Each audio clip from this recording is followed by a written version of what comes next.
Hi, Vencore weather meteorologist Paul Dorian here on Wednesday, December 3rd. Temperatures rose overnight. Today will turn out to be a milder day than yesterday. High temperatures at or above 50 degrees in most locations along Route I-95. There are a couple of scattered showers out there early this morning. There may be an isolated shower later on in the day, but most of the day will be rain-free, although it will remain mostly cloudy up and down the I-95 corridor. Here's a look at the latest radar loop. A little band of showers moved through southeastern Pennsylvania, northern Delaware over the last hour or two. Another isolated shower is possible. Right now there's a little bit more in the way of shower activity out across eastern West Virginia. But again, much of the day will be rain-free, albeit cloudy. We've had many cloudy days, it seems like, in the past week or so. Tomorrow looks like it'll be a full day of sunshine, one of the few for the week.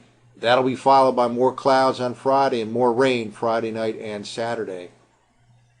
Well, here's a look at the latest U.S. surface map. A couple of things I want to emphasize here. First of all, out in California, significant rainfall up and down the California coast, all the way from Southern California to Northern California. Anywhere from 3 to 6 inches of rain in many of those areas between yesterday and tomorrow. A good dose of rain here in the drought-stricken state of California, all associated with a strong Pacific storm and a frontal system. Meanwhile, here in the eastern U.S., cold frontal system is approaching the region right now. Again, today will turn out to be a mild day, certainly milder compared to yesterday, with high temperatures at or slightly above 50 degrees this afternoon. But colder air moves in overnight tonight. There will be some clearing skies and a noticeable change in the air mass between this afternoon and late tonight. The breeze will pick up out of the northwest tonight, and tomorrow promises to feature some sunshine, but it'll be considerably colder than normal for this time of the year, with high temperatures confined to the 40s.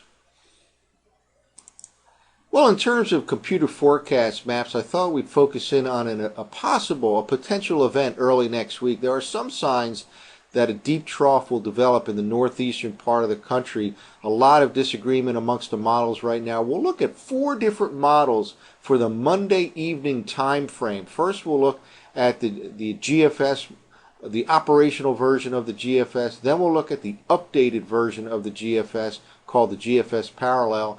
Then the European model, and finally the Canadian model. And the Canadian model is kind of going wild with a deep trough developing in the northeastern part of the country early next week. All of these are from 0Z runs and all verify Monday evening. Again, this is the GFS model. Low pressure off the mid-Atlantic coastline, and kind of a secondary low here over the eastern Great Lakes. So basically at this time, not much going on in the I-95 corridor with this particular model. Let's now jump to another model. Well, here we go. Perhaps not surprisingly, not all that different from the operational version of the GFS. This is the updated GFS model. This will become operational in a couple of months or so. This is now called the GFS Parallel. Again, pretty deep low pressure off the New England coastline with a secondary low here. That kind of plays a crucial role over the eastern Great Lakes. Again, not much going on here in the Mid-Atlantic region come Monday evening. Let's now take a look at the European model forecast. And again, this is using last night's 0Z model run, verifying Monday evening. Similar to the GFS in that there is a low pressure system off the Mid-Atlantic coastline. Not all that much action going on in the I-95 corridor. Really little, if any, reflection of a secondary low up over the Great Lakes region at this time. Finally, let's now take a look at a Canadian model forecast.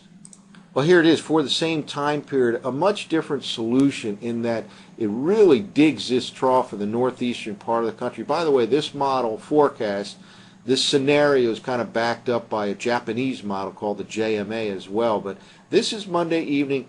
This hangs the high pressure system over northern New England, whereas the other models tend to push that off the coast a little too quickly. Therefore, there is a real cold air mass sitting in place here, according to the Canadian model forecast for Monday evening. A deepening low pressure area a little farther to the south off the North Carolina coastline, and notice kind of a damming effect here where cold air drops south and east of the Appalachian Mountains. This ultimately develops into a major storm by Tuesday, according to the Canadian model forecast. So a lot of interest here in early next week. A lot of disagreement with the several different computer forecast models. The Canadian model, Japanese model kind of intensify quite dramatically a trough in the northeastern part of the country for the early part of next week. We'll, of course, focus in on that possibility over the next few days. For today, milder weather in the Mid-Atlantic region, another round of rain coming for Friday night and Saturday. That's it for now. For VencoreWeather.com, I'm meteorologist Paul Dorian.